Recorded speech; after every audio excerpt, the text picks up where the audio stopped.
Des artistes, des lives, Du kiff et du style, c'est Alabama tout de suite sur Studio Kalita. avec Cathy Choukroun. Alors, salut à tous. Aujourd'hui, en Alabama un peu particulier parce qu'il ne s'agit pas de musique, mais d'une artiste très talentueuse. Elle s'appelle Sarah Chouraki. Elle est la bienvenue chez Kalita. Bonjour. Sarah. Bonjour. On est ravis de mettre votre travail en lumière parce que vous êtes une artiste qui travaille la céramique. Voilà. Alors, ça peut paraître un peu bizarre, mais on va voir tout de suite à l'image un de vos objets parce que les gens vont mieux se rendre compte. Alors, un objet magnifique, c'est un objet design et c'est de la céramique, ce qu'on voit à l'écran. Oui, c'est de la céramique qui est entourée avec de la terre que j'ai mis du pigment jaune, ce qu'on voit là maintenant. Ouais. Et le brillant là, c'est du verre. C'est du verre coulant que je mets dedans avec un peu de métal dedans. Mais c'est du verre, en fait. Alors, on va voir d'autres objets de ce type. Alors, ce sont des objets, on va prendre le temps de bien les regarder, des objets qui ont été exposés à la fameuse French Paint israélienne. Voilà. Alors, qu'est-ce que c'est que cette French Paint pour ceux qui ne connaissent pas ? Alors, c'est une exposition qui est une fois par an. C'est une semaine. Il faut bien parler dans le micro. Ah, voilà, voilà, comme ça, c'est ça. mieux. Voilà. C'est une fois Très par an. très près de la bouche. Voilà, parfait. Voilà. Comme ça, c'est très bien. Alors, c'est une fois par an. C'est une exposition, la plus grande exposition en Israël de design et art. Et c'est très bien d'exposer là-bas pour si on veut se faire connaître. Et Oui, parce que les gens qui viennent visiter veulent aussi acheter. Et exactement. ça, c'est sympa quand on est artiste. Oui, et pas partout on vient pour acheter. Cette exposition-là, les gens ils viennent pour acheter, pour décorer les maisons. Plein de designers, plein d'architectes viennent là-bas. Pour acheter de jolis objets design. Pour, et c'est aussi, on va dire que c'est l'expo branchée, de l'art branché, de ce qui se fait, des tendances. Oui, C'est voilà. exactement ça. Art Alors, actuel. Alors, cet objet-là, jaune, qu'on a vu, on en a vu en orange aussi, assez joli. Voilà, ça, par exemple, cet objet blanc, c'est juste pour décorer ? Oui, celui-ci là, il est sur les Béalim de Superfarm. Ils l'ont acheté. Ah, les Balim de Superfarm, l'ont acheté. Bah oui, ils ont du goût en même temps, ils ont raison. Oui. Voilà, c'est un objet d'à peu près 60 cm, 50 cm. Et voilà. Alors, quand on voit ce travail, on imagine que vous avez dû y passer des heures. Ça prend combien de temps de réaliser des objets de ce type ? Ça dépend lequel. Des fois, si c'est vraiment fait main, normalement, je fais sur le tour des vases. Alors, sur le tour, c'est la fameuse, je sais pas comment on peut appeler ça, c'est la planche machine. la machine tournante. Voilà, quand on pense au potier, c'est la première image qui nous une vient. technique très ancienne. Mmh. Voilà, c'est ma spécialité. Voilà, on peut voir dans le film. Ok. Et je fais alors des vases de formes différentes et je les coupe je les défais en fait. Je les sors de la forme symétrique. C'est quelque chose qu'on connaît très bien, la symétrique. Alors pour moi, c'était moins intéressant. Alors je les coupe et je réunis plusieurs vases ensemble et il y a un nouveau objet qui apparaît. Et après, je le lime. Ok, lime. Je le lime très bien et voilà. Et après, on le peint. Après, on le peint. Ça prend combien d'heures ? Plusieurs jours. C'est pas quelque chose que je peux faire en un jour parce qu'il faut attendre que la terre devienne pas sèche vraiment et pas trop mouillée pour faire le mouvement que je veux. Alors, vous parlez d'un mouvement, vous partez avec une idée en tête lorsque vous êtes... où vous laissez votre imagination et puis un peu le hasard faire les choses. C'est une improvisation. Une improvisation. Improvisation. Et je suis inspirée. Je ne sais pas exactement ce que je vais faire. C'est-à-dire, je m'assois au studio, tout est silence, il n'y a personne qui vient me déranger. Et je joue avec toutes les formes, je les tourne jusqu'à que je sens vraiment que c'est ça ce qu'il faut faire. Et je suis inspirée beaucoup du mouvement et de la musique. Et vous créez en musique ? Non. Parce que vous avez parlé de silence, mais vous parlez aussi de musique. Alors quoi, la musique vous inspire Je m'inspire de la danse, de la musique, du mouvement. Mm-hmm. Voilà. Ça vous parle c'est rigolo que vous parliez de ça parce qu'il y a un très très chouette spectacle en ce moment de Ohad Naharin qui s'appelle Auré ou Aura, je crois, Aura. Il a inventé un mouvement, le mouvement Gaga. Ça vous parle tout ça ou pas du tout? Moins. C'est-à-dire, moi, je suis plutôt... C'est quoi exactement Ohad Naharin, c'est un très grand, on va dire, chorégraphe. Ah, d'accord. Oui. Voilà. Non, il a inventé un mouvement de danse qui s'appelle Gaga. Okay. Voilà. Moi, je m'inspire plutôt du jazz. Ok. Et c'est très différent. Et voilà. Et du mouvement qui monte, c'est-à-dire plutôt de la nature. C'est-à-dire quand on voit une plante qui grandit ou le mouvement qui est organique. D'accord. Alors, on imagine que vous avez étudié, vous n'êtes pas... vous avez appris à travailler la céramique. Ça vous a toujours plu, toujours attiré, ou c'est aussi un hasard de la vie? C'est un hasard de la vie. Je savais que je veux faire quelque chose, étudier des arts, dans l'école des beaux-arts Betzalel, en Israël. Mais je ne savais pas quoi. Il y a là-bas plein de matières. Qu'est-ce qu'on peut étudier à Betzalel? Il y a de l'art, il y a la photographie, il y a la vidéo, comment ça s'appelle? Design industriel. Il y a la graphic design, l'architecture, et il y a aussi la céramique. C'est un vrai département de céramique? Oui, on étudie 4 ans. La première année, on étudie les 4 programmes. Il y a le verre, la sculpture, le tour et le design. Ok. Qui est tout connecté à la céramique. Et la 2e et 3e année, on se professionne dans ce qu'on aime. On se professionnalise dans ce qu'on aime. Oui. On choisit parmi ces matières de base que vous venez de citer, 1 ou 2 matières et on les approfondit. Exactement.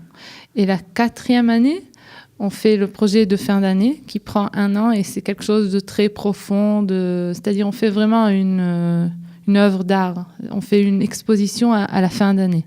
Est-ce que vous vous considérez vraiment comme une artiste aujourd'hui? Moi? Ouais. Oui, je crois. Je fais pas que ça. C'est-à-dire, j'aime beaucoup ça parce que c'est... Ça vous satisfait, ça vous apporte... Exactement, parce que c'est quelque chose de très profond qui sort dehors, très vrai. C'est vraiment ce qu'on ressent quand on voit votre travail. Franchement, il est très frappant. On a tout de suite une accroche avec, soit par la forme, par la texture, non, mais vraiment quoi. Et c'est autant assez étonnant pour de la céramique. On n'imagine pas qu'on puisse la travailler à ce point. Oui, on peut faire. Finalement, la céramique, elle peut ressembler à toutes les matières au monde. Si tu sais travailler bien la couleur, ça peut être. J'ai fait des pierres en céramique, j'ai fait comme si c'était du métal. Ça peut être comme tout, même comme ce micro. Il suffit d'avoir la technique. Alors, on apprend beaucoup de techniques à Betzalel. On apprend assez beaucoup de techniques, mais c'est surtout une école conceptuelle. C'est-à-dire, c'est très... on t'encourage à être une artiste dans tout ton chemin. C'est pas comme il y a beaucoup d'années où tout le monde faisait à peu près le même style. Chacun est différent. D'accord. Et on vous encourage à suivre son chemin. Mais comment on fait? Parce que lorsqu'on a des choses au fond de soi, les sortir à l'extérieur et puis les matérialiser dans des objets, c'est compliqué. Alors, c'est d'abord l'école de Betzalel est est plein d'inspiration. On dit inspiration. C'est très... on étudie tout le temps des nouvelles techniques, ce qui ouvre la tête. Il y a une très belle librairie là-bas. Ouais. Bibliothèque. C'est pas grave, on a compris, on vous a suivi. Et en plus, les professeurs, ils sont très bien. Et on nous donne des targilim, comment on dit, des exercices où ils encouragent c'est-à-dire, je peux te donner un exemple de la 2e année, un exercice que j'ai adoré, c'est de faire sur le tour 100 tasses. Tout le semestre. Alors, chaque semaine, on devait faire 10 tasses avec une autre histoire. Alors, une semaine, c'était... on devait faire les anses des tasses, une histoire avec les anses. Alors j'ai fait des grands, comme les grands cols blancs il y a plusieurs années. Ou alors on devait faire des tasses qui fonctionnent pas comme des tasses, mais qui a des codes de tasses. Plein de choses qui ouvrent la tête. Alors chacun le fait à sa façon. Ouais. La c'est contrainte très dans la intéressant. création aide toujours à sortir quelque chose de différent, c'est sûr. Oui. Alors, on voit que vous êtes apparemment pratiquante, religieuse. Oui. C'est pas une école religieuse du tout, Beth Pas Salel, du il y a tout. tout. Pas du tout. Il y a tout. Oui. Ça vous a permis de mieux vous trouver, cette différence? C'était bien, c'était compliqué à vivre? Moi, j'ai beaucoup aimé. Ça m'a beaucoup ouvert. J'ai beaucoup aimé. Ma famille m'a beaucoup encouragée. Et c'est grâce à eux que j'ai passé tout ça et j'ai eu mon studio. Et tout, c'est grâce à ma famille. et oui, ils m'ont accueilli très, très bien à Bezalel, même autant que religieuse. Et pour moi, c'est plus facile quand l'environnement est différent que moi. Alors, vous savez plus qui vous êtes, c'est ça? Oui. Je sais pas, j'ai beaucoup aimé les gens là-bas. D'accord. Et les professeurs aussi. Bien sûr. Alors, on a vu vos objets. J'espère qu'on va voir aussi un petit film que vous avez réalisé. Alors, vous avez exposé, on va dire, en Belgique, mais aussi aux États-Unis. C'était une chouette aventure, ça, cette exposition aux États-Unis. Oui, alors, j'ai exposé à la 4e biennale au musée de Eretz Israël à Tel Aviv. Alors, ça, c'était avant, Avant. Ouais. Et après, ils ont choisi là-bas 30 artistes. Ils ont fait un tour de 5 ans d'exposition au nord des États-Unis. Donc, pendant 5 ans, c'est 30 artistes, dont vous, qui avez été choisis. Eh bien, votre travail a été montré en Amérique du Nord. Exactement. C'est chouette, ça. Oui, c'est très sympa. Et la biennale de céramique qui a lieu en Israël tous les 2 ans. Oui. Et quoi? Vous y participez souvent? Non, j'étais là-bas que c'était il y a déjà quelques années et j'ai pas refait parce que je faisais d'autres projets. J'avais d'autres projets que c'était suffisant pour moi et je suis plutôt focus sur fresh design, fresh paint. Fresh paint. C'est plus pratique pour vendre aussi les objets que je fais et pas que les exposer. D'accord. Alors vous vendez, on peut trouver vos objets aussi dans des hôtels de luxe. On peut aussi les trouver chez des marques assez connues, voilà, qui parfois les exposent et les proposent à leurs clients. Et ça c'est sympa aussi. Mais vous, comment on fait pour vivre de la céramique quand une artiste? C'est pas toujours simple, j'imagine. Moi, non, c'est pas simple, mais il faut toujours être sur place. C'est-à-dire, il faut toujours être actif. Dans plusieurs. C'est pas que je fais que de l'art toute la journée. J'enseigne aussi beaucoup dans le studio. Je vends aussi des choses qui sont pas que de l'art, aussi de la vaisselle, des bols. Je sais pas si on va voir ça à l'image, peut-être. On va voir de la vaisselle, des bols, des objets de tous les jours en fait. Oui. Ouais. Et aussi des lavabos, les tiles, les carreaux. Ouais. Les gens, ça, c'est sympa, ça. Vous créez des carreaux pour ceux qui refont leur maison, qui n'ont pas envie d'avoir la même chose que tout le monde, vous faites aussi ce genre de choses. Exactement. Carreau sol, carreau mural, tout. Oui, tout. Tout, chacun ce qu'il veut. Chacun ce qu'il veut. Bon, alors c'est sympa. Il faut beaucoup travailler dans votre métier. Qu'est-ce que ça veut dire? Est-ce qu'il faut beaucoup travailler? Est-ce qu'il faut beaucoup... il faut sans cesse s'améliorer? Il faut sans cesse essayer? Oui, pour l'art, en tout cas. C'est-à-dire, si quelqu'un veut des bols, alors ok, c'est toujours la même technique à faire les bols. Mais pour l'art, il faut toujours se renouveler. Sinon, moi, je crois que c'est comme des chanteurs ou des autres artistes. Il faut toujours se renouveler pour... essayer de faire des choses différentes. Oui, pour être actuel. Et aussi pour nous-mêmes, je pense que c'est comme ça dans la vie. Ouais. Qu'est-ce que vous préférez faire dans toute votre palette de talents, on va dire? Vous avez une... J'aime bien faire tout, mais l'art, c'est ce qui est plus satisfaisant pour moi. J'aime beaucoup savoir ce qui m'inspire et de s'inspirer, je sais pas comment expliquer ça. C'est quelque chose que j'aime le plus, de faire de l'art. D'accord. Et donc, vous avez, on l'a rapidement dit, mais vous avez un studio qui s'appelle Sarah Mikart. Oui. C'est ça qui se trouve en plein cœur de Jérusalem. Tout le monde peut venir ? Tout le monde. On peut acheter des objets, mais on peut aussi prendre des cours avec vous. Oui. Il y a des cours réguliers toute l'année, des chogim, des cours.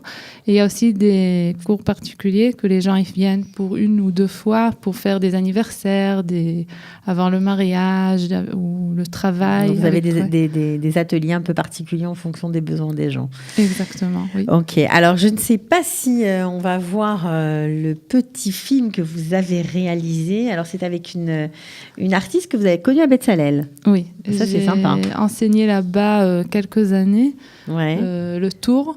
Ouais. Et elle a étudié elle s'appelle Chen Heifetz, elle a étudié en animation. Ouais. Et on l'a guiche. Vous avez présenté un projet ensemble. Voilà. Et c'était dans le cadre de vos études, ça ? Non, après. Après vos études, vous avez participé à un concours de vidéos de céramique et verre qui était à Montpellier. Donc vous êtes à l'affût de tout ce qui se passe dans votre monde, dans votre univers, et vous avez réalisé ce petit film qu'on voit à l'image. Alors de quoi ça parle ? Alors c'est toujours quelque chose d'un peu profond qui parle sur la connexion entre la terre et le spirituel, la ruach vachomer. C'est-à-dire le spirituel et le matériel, on va dire. Oui, et c'est ça ce qui forme la création. C'est comme la neshama et le corps, je sais pas. Vous avez travaillé beaucoup pour réaliser ce film. Oui, voilà. On a travaillé 1 mois. C'est tout plein de petites images pour faire le mouvement. Ok, c'est très très joli. La musique beaucoup. aussi est bien choisie. Vous avez gagné ce concours ? On n'a pas gagné à Montpellier, mais on nous a choisis comme Israéliens, c'est-à-dire vous avez représenté on a représenté Israël. Et c'était aussi un autre concours à Tel Aviv, que je ne me rappelle plus le nom de son concours, mais c'était là-bas aussi. Donc vous avez représenté... C'était très sympa, très émouvant de représenter Israël. Ah bah oui, dans ce petit domaine très pointu. Bon, alors, qu'est-ce qu'on peut vous souhaiter, Sarah ? Bonne santé. Réussir de l'art. Moi, j'aimerais beaucoup continuer à créer. J'adore Qu'est-ce qu'il faudrait pour vous créer plus, pour pouvoir créer encore plus ? Du temps. On a besoin beaucoup de temps pour s'inspirer. Et maintenant, je m'occupe aussi des petits-enfants. Alors, j'ai moins de temps, mais ça avance plus doucement. Mais... En tout cas, vous êtes partout, quoi. On a compris que vous faites plein de choses différentes pour continuer à vivre de votre art. Et franchement, c'est tout à votre honneur. On a adoré présenter votre travail. On vous trouve très talentueuse. B'hatzlacha, et vous revenez nous voir lorsque vous aurez gagné un prix international. Ce qui ne serait tardé. Voilà. Merci beaucoup.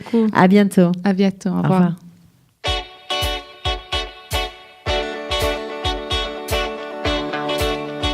Des artistes, des lives, du kaif et du style, c'est Alabama sur Studio Kalita avec Cathy Choukroun.